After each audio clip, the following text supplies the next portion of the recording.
Hey, everyone. Thanks so much for joining us for this talk, Devolution, with Max Brooks, author Max Brooks.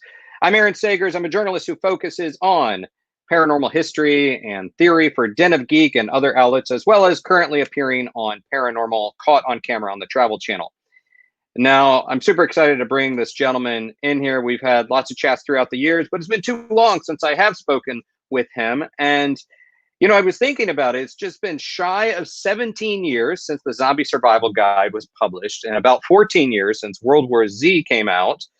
And those books helped kickstart sort of this modern zombie craze, reinvigorated it, alongside things like the Walking Dead comic, and then a couple years later, Shaun of the Dead. And look, I don't know that we've really gotten out of the zombie craze since then. Now, his book is Devolution. It's a first-hand account of the Rainier Sasquatch Massacre. And this is described as part survival narrative, part bloody horror tale, part scientific journey.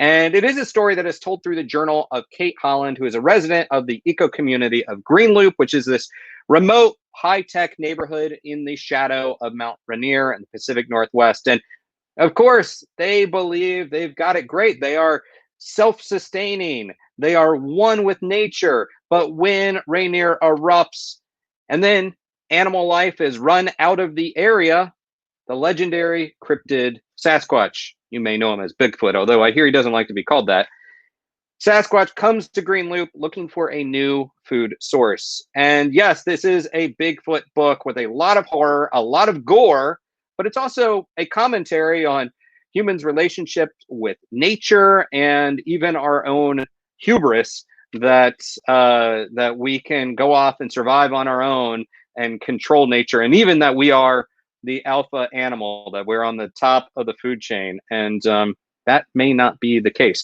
So let me, without further ado, bring this gentleman in. Max, thanks for joining us. Hey, how's it going? You, man.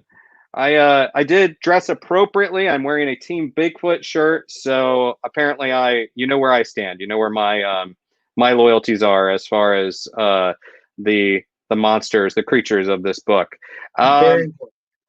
Well, let's dive right in. I'm curious. Something, obviously we talked a lot about zombies, but I don't think you and I have ever talked about Sasquatch before. So when did your fascination with Sasquatch begin? Was it long before this book, or was it just you're researching a new topic and this was a good narrative device? No. My fear of zombies came about in early adolescence. My fear of Sasquatch was way before. That was when I was a little kid, and late 70s, early 80s, watching shows like The Mysterious Monsters and Snow Beast, and it was in the theater, Sasquatch, The Legend of Bigfoot, which I was too scared to go to. Yeah. But commercials were on. Remember when we were kids and there were no parental guidelines in television and they could just show commercials for Silent Scream and The Shining at like 1 o'clock in the afternoon on a Sunday. So yeah. It was beamed into my living room without me asking for it. Okay.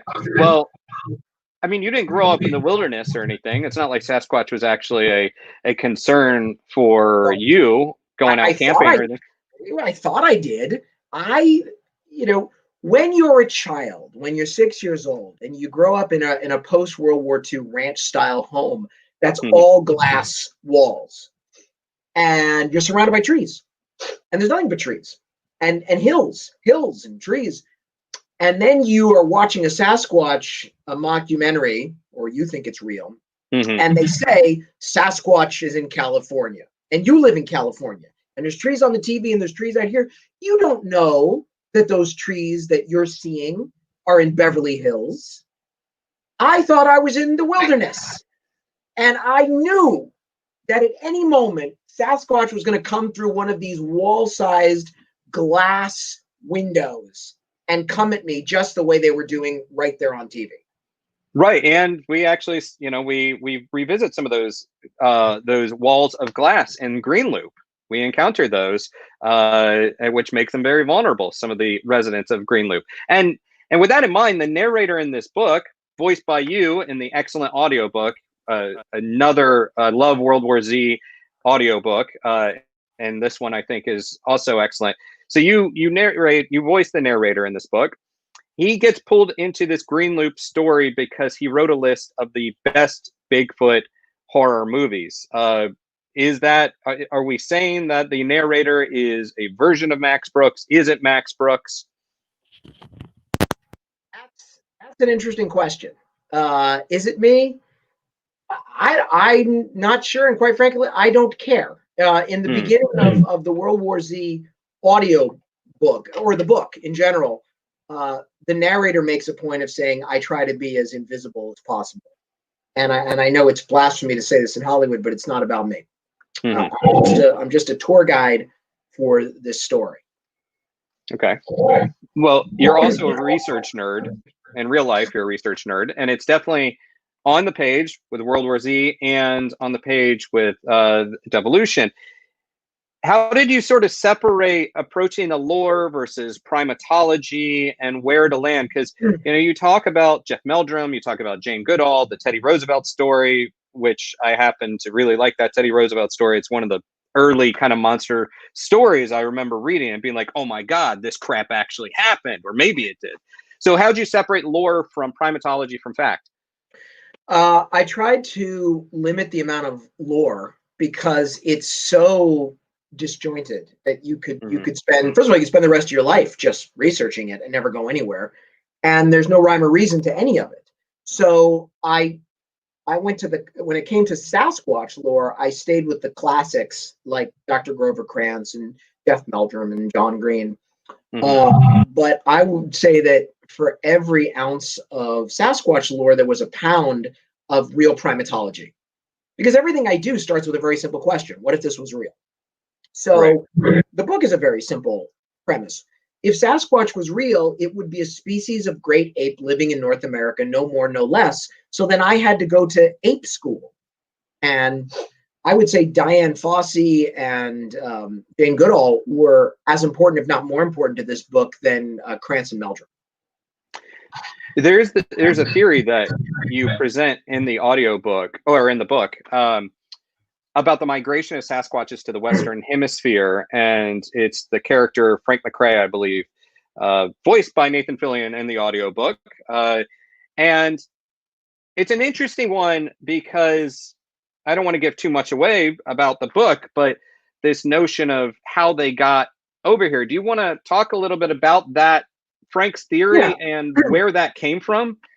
Well, the theory of how Sasquatch got here is much older than me. It basically postulates that they came across the Bering Sea land bridge along with the other megafauna, and possibly alongside Homo sapiens, the first Homo sapiens during the Ice Age. However, when I studied evolution and when I studied the history of megafauna, the idea that the reason that Africa has more megafauna than anywhere else on Earth is that we evolved alongside the big animals. So they had time enough to learn how to get out of our way, whereas the animals of Asia, Europe, and specifically the Americas fell victim to the Blitzkrieg. I mean, we as the super predator just emerged onto the world landscape, and these poor down-met brutes had no idea how to avoid us. So in the book, it's postulated that Sasquatch, Gigantopithecus, the real great ape of Asia, migrated alongside us. And you have two competing theories brought to us by two competing characters.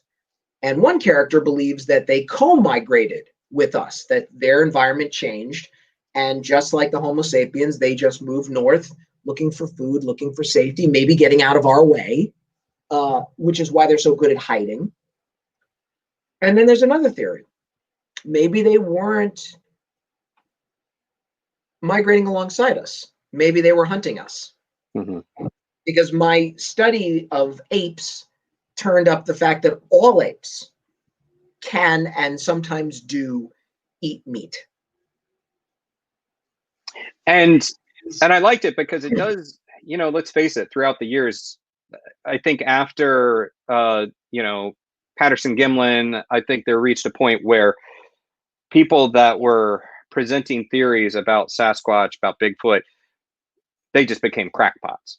Yeah. And then horror movies picked up the device of Sasquatch, but then that also kind of became a little bit cheesy and ridiculous. But this kind of brings it back into this sort of an effective horror trope, I believe.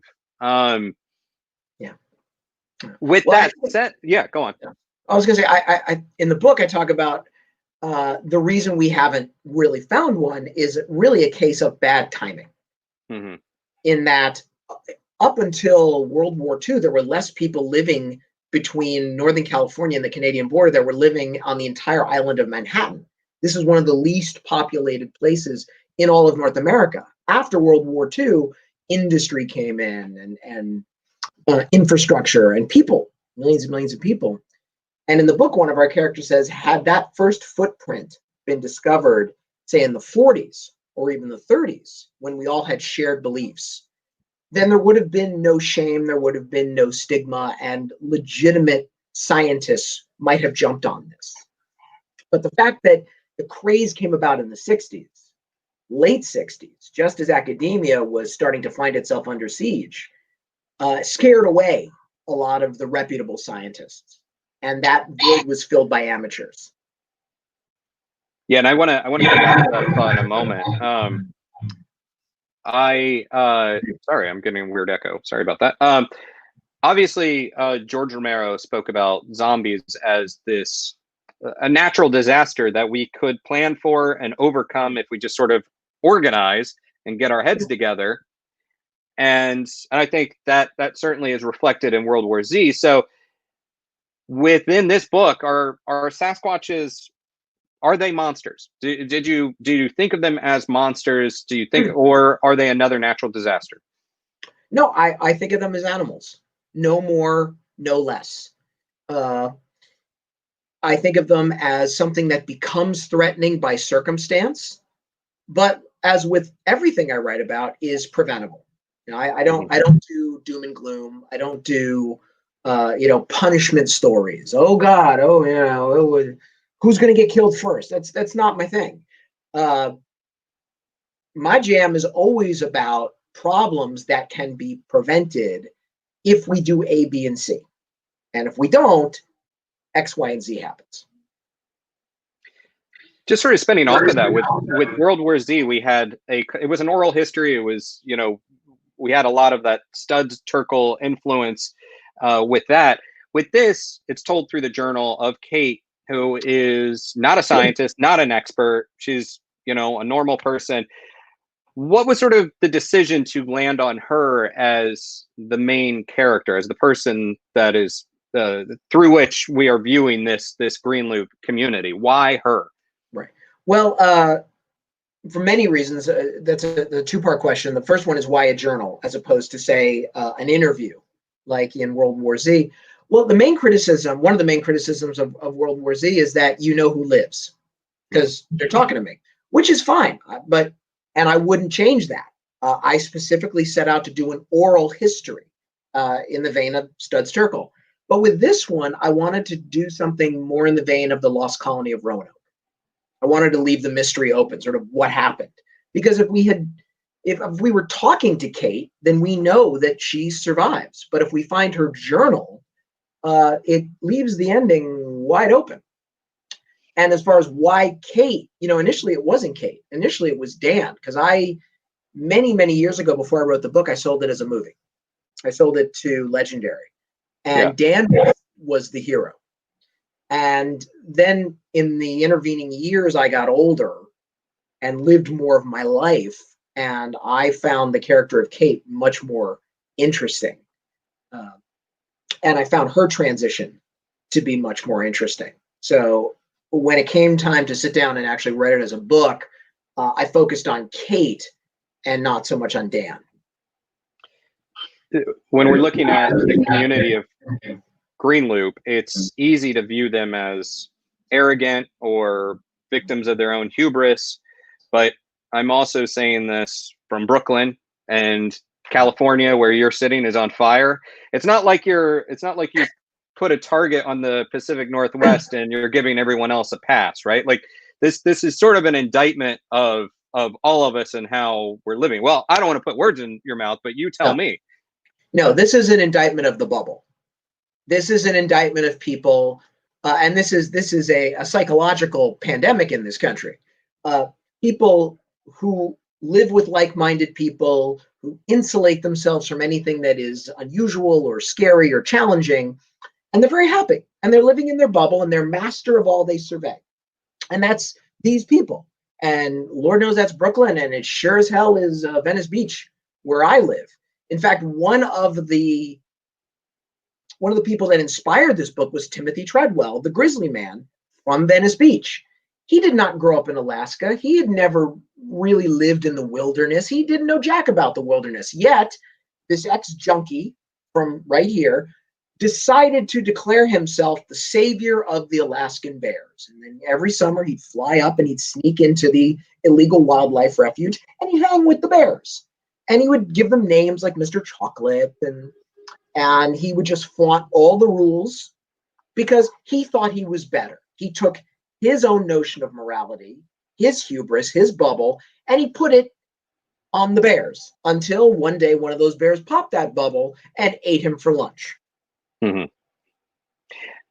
Yeah, and certainly, like I take no pleasure in the fact that he was brutally killed by these bears, but there is some sort of catharsis when maybe not catharsis, but there's a satisfaction when animals attack, because typically when it happens, it's because you are maybe sometimes literally poking the bear, or you are forgetting that chimpanzees are animals and not your pets, and they're going to rip your face off. And it does seem like we deserve the comeuppance that we get.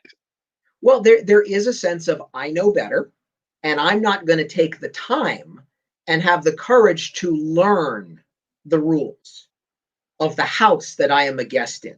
I am master of the house. And that was my people in Green Loop. And we make a point in the beginning when they realize they're cut off of saying we're not rural people. We are urban people in a rural setting. And this is very common. All the statistics that I put in the book about people being hurt and killed by buffaloes or mountain lions, that's all real. But also think about how many people do we know in our life as when we were kids? How many of us were bitten by dogs that we tried to hug before somebody said to us, you never put your face in a dog's face? And a lot of us learned that the hard way. But they're animals. This notion of good and evil, monsters or a gentle giant, that comes from us. That doesn't come from them. And I think that, for me, was a commentary on the damage that we do. Because going back to Timothy Treadwell, he thought he was going to save the bears. Then he gets eaten by a bear, but then that bear is classified as a man-eater and had to be put down. So way to save the bears, asshole. Yeah. Well, and I don't want to call you prescient, but you wrote this book before the COVID pandemic. And now a lot of the elements, Sasquatch aside, a lot of the elements are strangely, I mean, maybe Sasquatch, I don't know. It's 2020, man. I don't know what's going to happen next. But a lot of the elements in the book are strangely present in our world. And, I don't live in Green Loop, but I'm seeing a lot of things play out that way. I don't think, knowing you a little bit, I don't think your reaction when book comes out and the world is going to hell, I don't think you're saying nailed it. Instead, I'm curious about your reaction when the world did start reflecting the plot of your book. Well, obviously I was sad and disappointed because despite what my wife says, I don't always want to be right. Certainly didn't want to be right about this. But what I write about in the book is a society that's being built for comfort and not for resilience. And I didn't make any of that up. I can't take credit in any way and say, oh, I'm a creative genius, because I didn't create anything. This comes from my work with the Modern War Institute at West Point and my fellowship at the Atlantic Council's Brent Scowcroft Center for Strategy and Security. It has allowed me to embed myself in the disaster preparedness and reaction mechanisms of this country, of this world, and see how we respond to natural disasters, to pandemics, to terrorism, to wars, and to see the trend. And the trend is that since the end of the Cold War, we have been slowly dismantling our insurance policies because they're expensive and we don't want that anymore. And you see that trickle down to every level of society. I mean, you see it in the current generation of millennials, which is not, it's not their fault. You know, they get a bad rap for being sort of arrogant and at the same time utterly helpless. But it's because they were born in the 90s to succeed in the 90s. Their parents never said to them, hey, like, there's going to be some huge challenges and you're going to have to learn some survival skills. Because in the 90s, there were huge challenges. Francis Fukuyama, the great historian, not so greatly said, it was the end of history. At the end of the Cold War was the end of history. So literally all the big challenges were over and humanity could finally move forward to the United Federation of Planets. And so we didn't need an efficient government. We didn't need stockpiles of supplies. We didn't need to train our kids to survive adversity. And look what happened. Look where we are. And the thing is that I think, and again, this is reflected with the characters in Green Loop in the book, that you can see the oncoming threat. You can see that things are on their way. You could watch and read the news out of Wuhan in January and think like this is on the way, but we do operate with blinders. And I just kind of want to get your thoughts on that, because the science is there, the research is there. We have disaster plans. In fact, I have a close friend and source that has done disaster plans for New York City before a hurricane hit, and then the city rejected it, and then a hurricane hit. Things like that. I mean, just speak to that a little bit, because we have the science, we have the technology. We just put on blinders. We do. Well, because we have developed over the last, it really started in the 1960s. We've developed a culture of doubt, and a little bit of healthy doubt and skepticism is not just important. It is essential in a democracy. Obviously, you need to question. But then once you're presented with evidence, you need to accept and support. And in the 1960s, the left completely attacked the establishment. Don't trust anyone over 30. And then in the 1980s, the right did the same thing when Ronald Reagan literally said, government's not the solution to our problems. Government is the problem. So you've got these two sides attacking truth, attacking science, attacking facts, because in the moment it serves them. And it's been enough time to train up a couple of generations of people, of Americans, who no longer believe in anything. And so when a crisis happens, they turn to the very same experts that they have been rejecting, and then wonder why the class of experts are not there. We have sown a bitter crop for a very long time, and now it's harvest, and look where we are. Well, I want to get to I want to follow up on that in a minute, but did you find in your life, the book came out in June, and we're already deep into quarantine in the US and not doing it really well. And did you find there's a line in the book, I think it's Dan, or he's going up on top of the houses of Green Loop to clean off these solar panels that are covered in ash for post eruption, and he's told that when you go up, Mostar is the name of the character, warns him that when you go up there, if you fall, you get injured, you go from a giver to a taker, and suddenly as a community you're a liability. It takes resources to keep you alive, to keep you healthy, and that means that that's time wasted where we're not feeding the community, we're not putting resources back into the community. I mean, are you a giver or a taker? Was there moments during this pandemic where you're like, oh crap, I could be the Dan in this scenario? Oh yeah, no, I've literally had the Dan moment several times during this pandemic where I've wanted to go up and clean the gutters, and my wife has been like, "Hey, whoa, you fall off the roof, and hey, we can't take you to the emergency room because then you get infected and infect us. And even if you sprain your ankles, then you can't do anything. You can't cook, you can't clean, you can't fix things, you can't take out the garbage. No. So we've actually had this exact same argument about keeping ourselves healthy and not taking unnecessary risks because we're all there is. And so, yeah, a lot of what has happened in the book is unfortunately being played out right around me. I mean, what do we do about the knowledge situation? Because if people are not willing, again, the knowledge is out there. We do have great scientists. We are globally. I mean, we are a global community. Yes. But when people are rejecting that, how do you get people to pay attention to the oncoming storm? Like, what's the move? The move is that you have to have courage. You have to have the courage to take on the radicals on your team.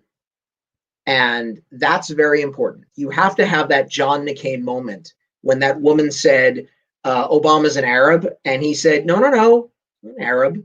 He is a good and decent man who loves his country just like I love my country. And he lost himself the election, but he gained his soul. And then Colin Powell piggybacked on that saying, yeah, what if he was an Arab? What's wrong with that? What is there something wrong with a little Muslim boy or girl right now watching TV and thinking I can be president of this country? Those two took a serious hit.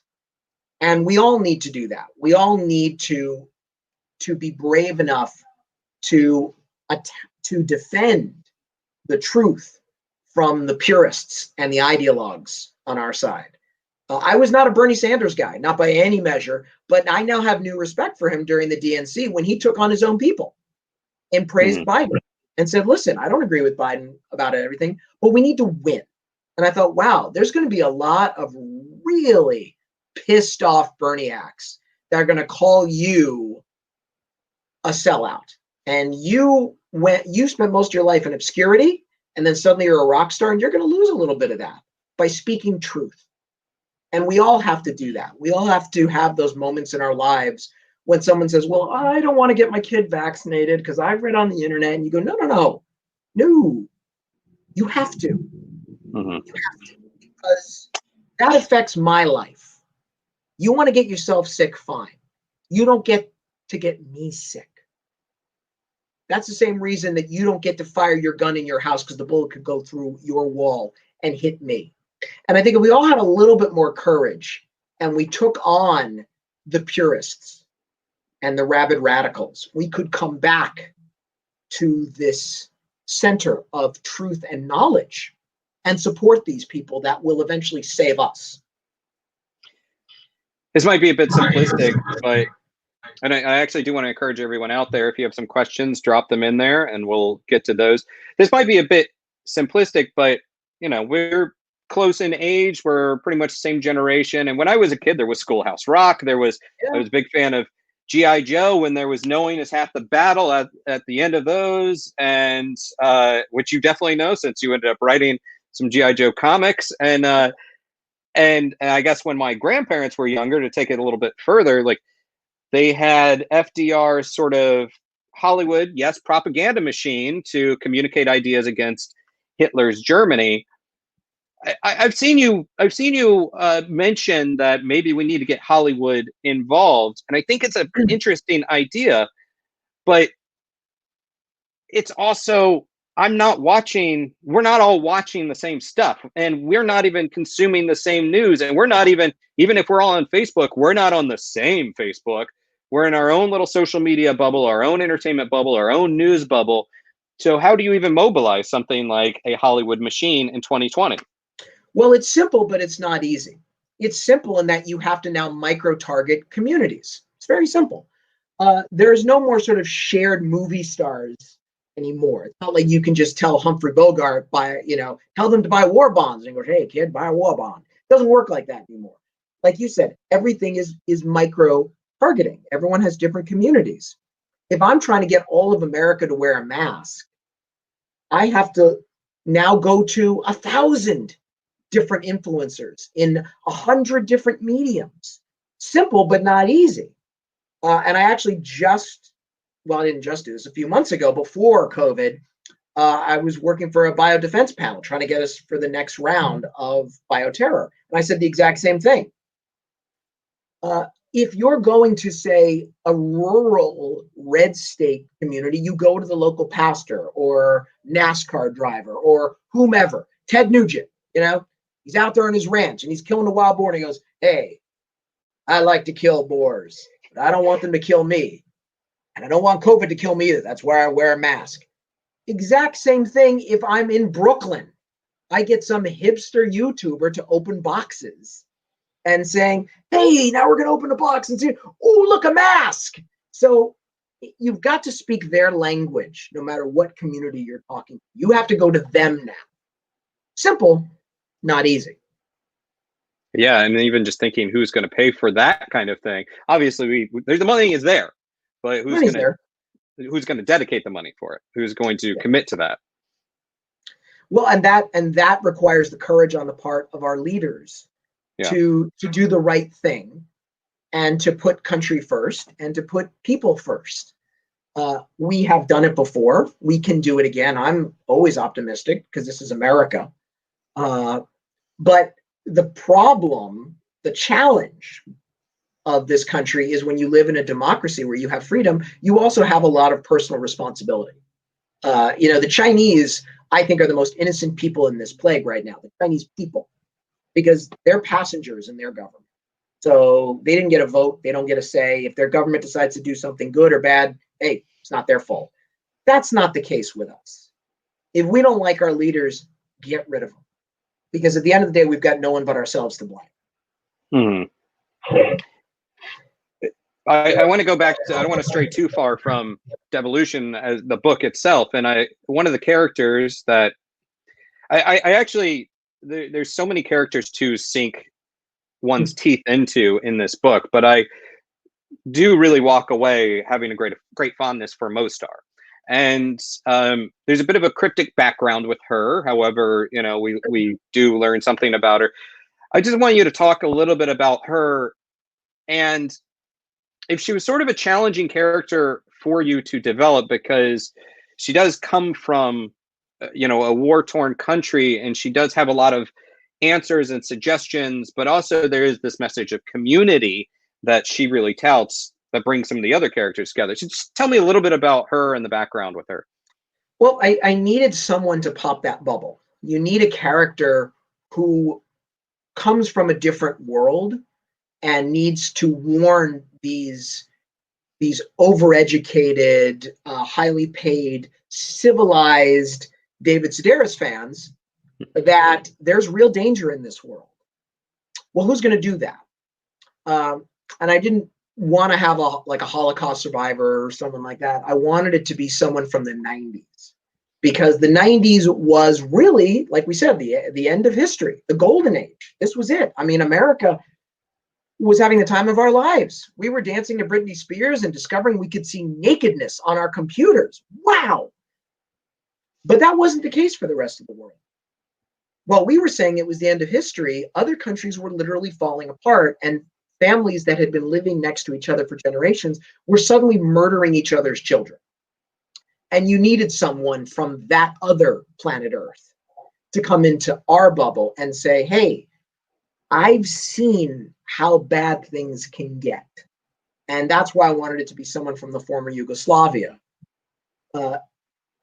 And that came with a lot of research baggage. I was very lucky. Between the Modern War Institute and the Scowcroft Center, I was lucky enough to meet people from the former Yugoslavia who had actually lived through the siege. Because the facts of the war I can get from a book, but I can't get the food they ate or the profanity, which I didn't realize that Bosnians can be a wonderfully creatively profane people. You can only get that from talking to another person. I recall when we first started talking, you were still doing the the zombie survival guide presentations where you would bring in weapons and whatnot. And so I did get the kick out of it when your characters start developing their own weapons in this book. And this is, yeah, I'm teeing you up. There we go. So, well, as you know, all my books have to be based in research, right? I got to do work. And with this book, it wasn't enough just to talk to people or to, open books. I had to physically go to where I put Green Loop on the map to see if my characters could walk out, because I was living in fear that the book would come out and somebody would say, hey, I'm from that area, and that's bullshit. I could walk out of there. Here's a trailhead. Nope. Yeah. Can't, So I had to see if that was possible. And I got news for you. You can't even walk in. So I had to do that. And then little things like they plant a survival garden. So I'm an experienced gardener, but I had to dumb myself down to see, could I plant this garden with the soil they have, with the seeds they have?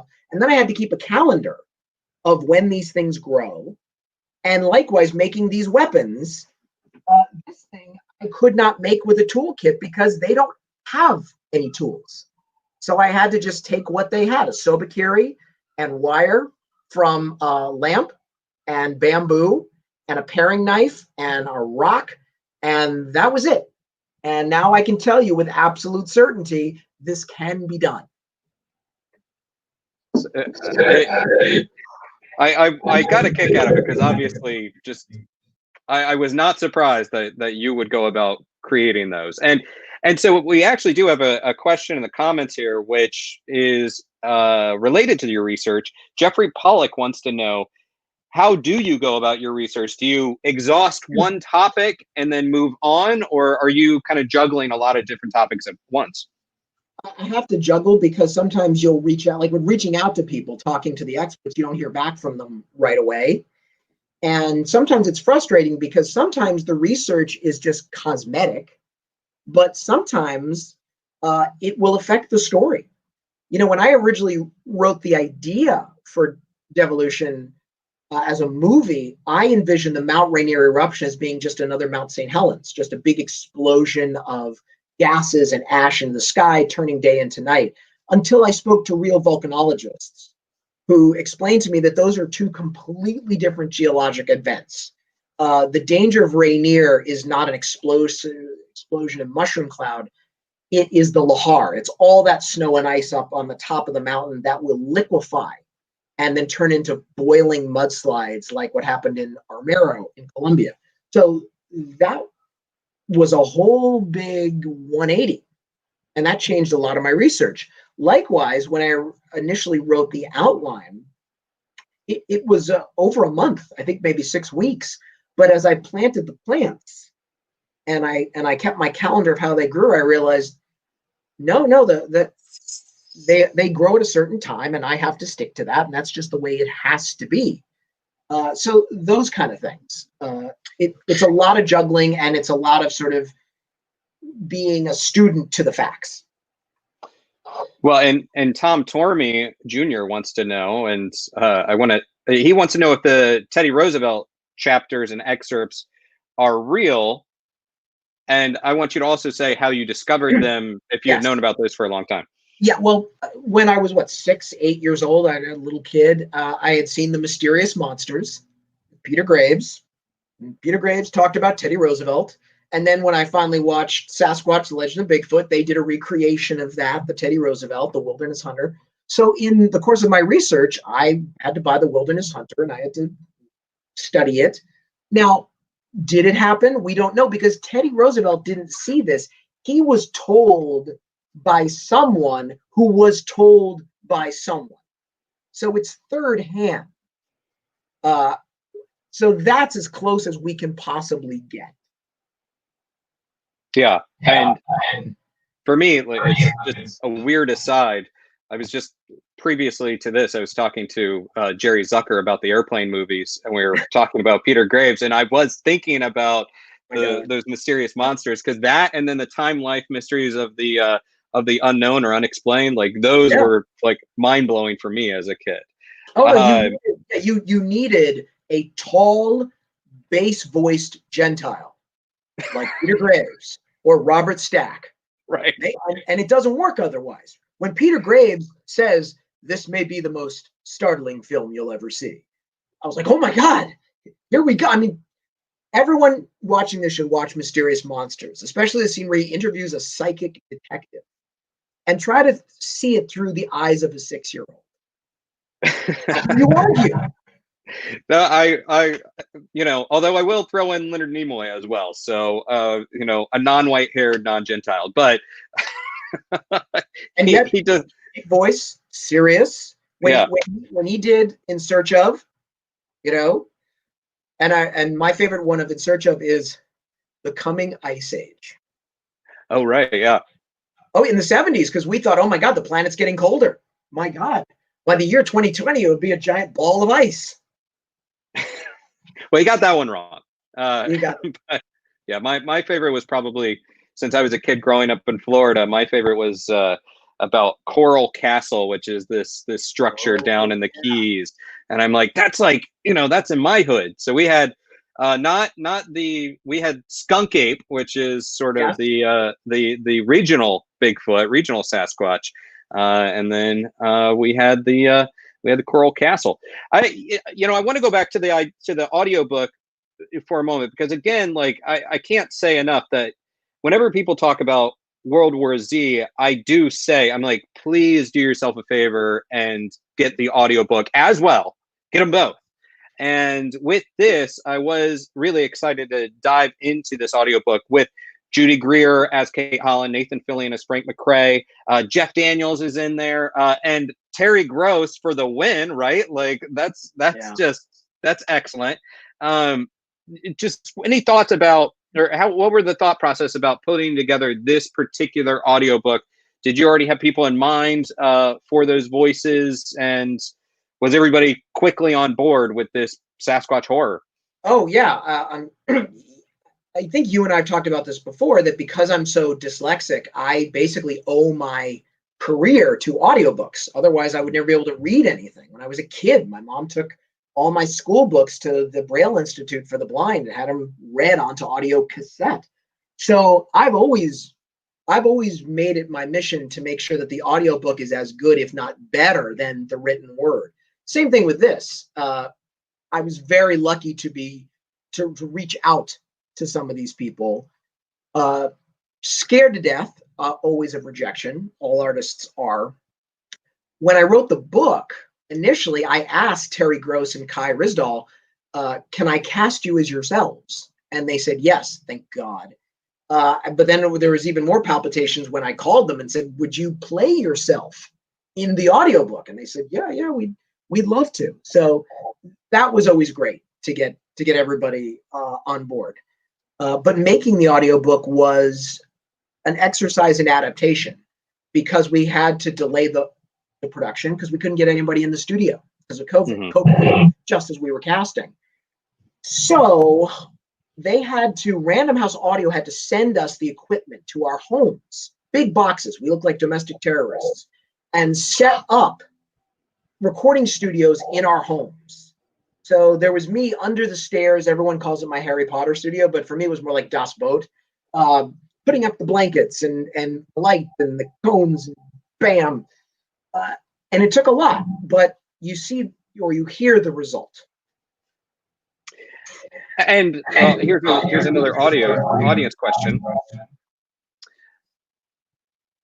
Julianne wants to know, this is a great horror genre question, but whereas World War Z had a very large cast of characters, what made you decide to focus on this small group of people and looking at sort of this different perspective? It's the nature of the beast, literally. The story determines how I write it. World War Z had to be big because zombies are big. Zombies are a pandemic. This is what used to frustrate me so much as a zombie fan, because there'd be this massive global crisis, and the story's always focused on like little groups. And I'd always be like, well, what's happening in the rest of the world? So I was just answering my own questions with World War Z. Same thing with Devolution. By nature, you have to have a small group that's cut off from the rest of the herd in order for the predators to attack. Because the predators are not just going to wander into downtown Seattle. So the nature of the beast determined that this story would be a smaller, more intimate story, as opposed to World War Z, which would span the globe. With these Sasquatch and Devolution, they do get quite brutal. There is, they're animals, but they're also, from my perspective, it looks pretty savage at times. Have you heard from folks within that cryptid Bigfoot community reacting to this, and what's sort of their response been so far? I mean, because this could easily be, maybe slightly different, but after Peter Benchley's Jaws and after the movie, nobody did want to go back in the water, but also people wanted to go find and kill sharks. And maybe it's a little harder to do that with Sasquatch, but what's the reaction been like? And has there been concern that it's like you're demonizing our guy? Yeah, I was very worried about that. Very worried. I'm always worried. Whenever I write a book, and I always put a book out for someone to blurb, I always try to find an expert that I admire, that has inspired me to write this book. And I always live in terror that they're going to attack.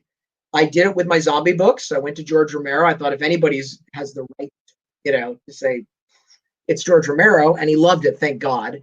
Likewise, when I wrote The Harlem Hellfighters, the true story about African Americans in World War I went to Spike Lee for a blurb, and I thought, Spike ain't shy. So if he don't like it, not only is he going to tell me, he's probably going to tell the world. Spike loved it. Now with this one, I went to Les Stroud, Survivor Man. To my knowledge, the only guy who actually does real survival documentaries, not reality shows, documentaries. Because anyone who doesn't know about Les Stroud, he goes into the wilderness by himself with a camera, tries to survive. Maybe a third of the time he can't do it. He's not a fraud. He's also done a show on Bigfoot. He's a huge Bigfoot fan. So I gave it to him for a blurb, and I thought, if anyone is in a position to tell me that I'm full of it, that I'm demonizing, that whatever, it's going to be this guy. And he not only gave me a blurb, he loved it so much, he autographed my Les Stroud knife, which I've got in my office here. So I'm sure there are cryptozoologists out there that have a problem with me. But they should know that all the violence in this story is not gratuitous. I did not put anything in there because I thought it would be cool. All the gore and the blood and the guts is based on actual chimpanzees hunting red colobus monkeys. Everything in there. And you can watch David Attenborough's Trials of Life to see what I'm talking about. So it's all based in fact.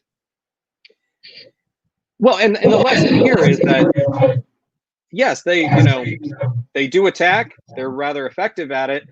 But when a mountain lion comes into your town, or you encounter it on a hiking trail, the best thing to do is not try to engage, not try to act like the human that is making a friend, but steer clear. That's what you're supposed to do with animals. That's why specifically in the book, I have Mostar arguing with the others who think, oh my God, maybe we can communicate. Maybe they're good. And she goes, no good, no evil. Respect them. Respect their rules and respect what we don't understand about them. Give them a wide berth. Because that's what you're supposed to do with wild animals in the wild. Well, and we're running down on time. But I am curious, since you mentioned George Romero, obviously the man that brought us the modern zombie. Yeah. I've been thinking a lot. Is there room for a zombie genre after this? Does it evolve? What's after this, COVID, after the pandemic? A lot of times I do feel like I'm living in the opening reel of a zombie movie. But where do you go from here as a genre?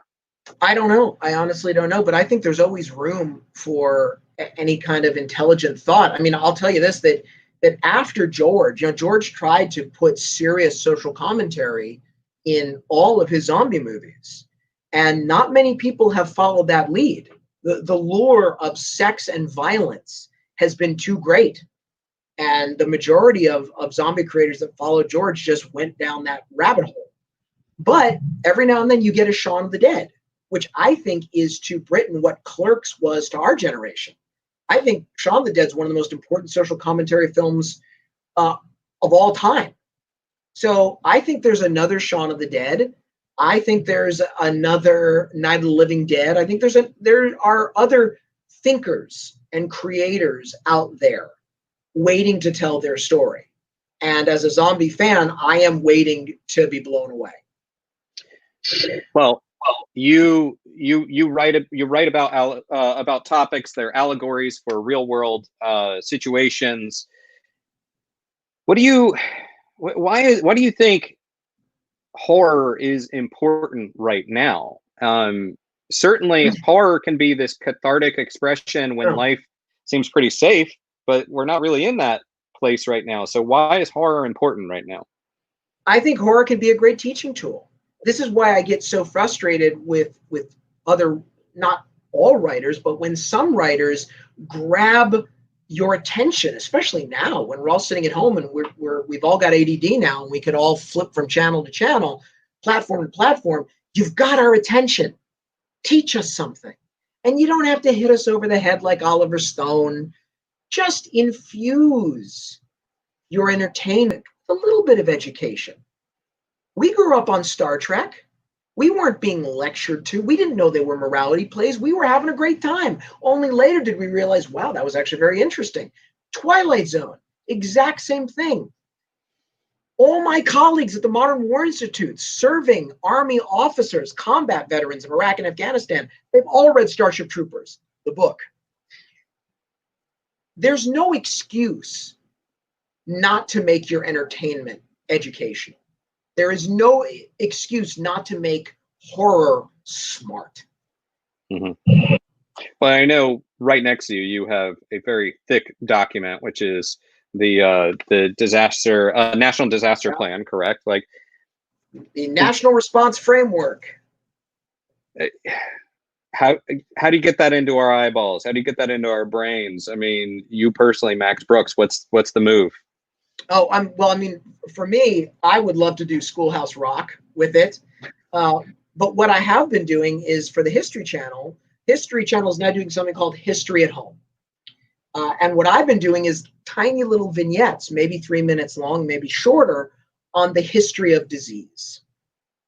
Because you can't ask adults to accept science if you haven't taught them science when they were children.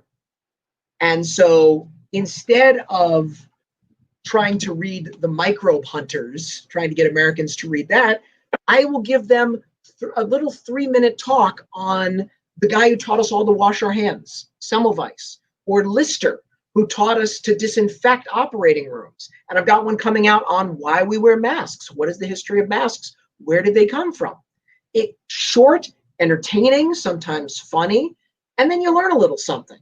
So anytime I can combine the two is a good day for me. I mean, do you feel like you're kind of going back to your own childhood? Because if I recall correctly, like your mom would read I forget the name of the book, but she would read a book about these. This was it.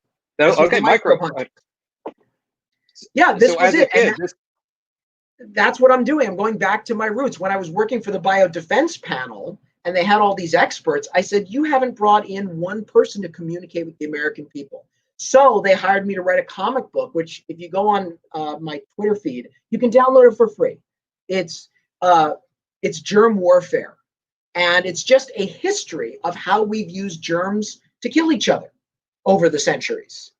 Simple and interesting and also entertaining, but you learn something. Mm-hmm. Are there any other monsters or tropes or things that are currently intriguing you that you're like, maybe I'll dip my toes into those waters? I have many that have haunted my childhood which I will hopefully find ways to tackle as an adult. You're not really someone that goes back to the same material too often. Obviously, there was the, Zombie Survival Guide, World War Z, and then, you did the comic. But is there an interest in returning to any of these topics that you've kind of moved away from?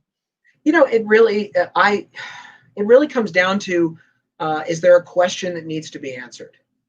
And I'm probably the world's worst businessman, because I'll hit with something and then I've satisfied myself and then I'll move on to something else, which is ridiculous. You're supposed to hit with something and then capitalize on it and build on it and buy a yacht. But my passion comes from the fact that I want to answer my own questions. And if eventually there's a new zombie question that keeps rolling around in my head, I'll take it on. But that's got to be my compass needle, is where does the passion take me?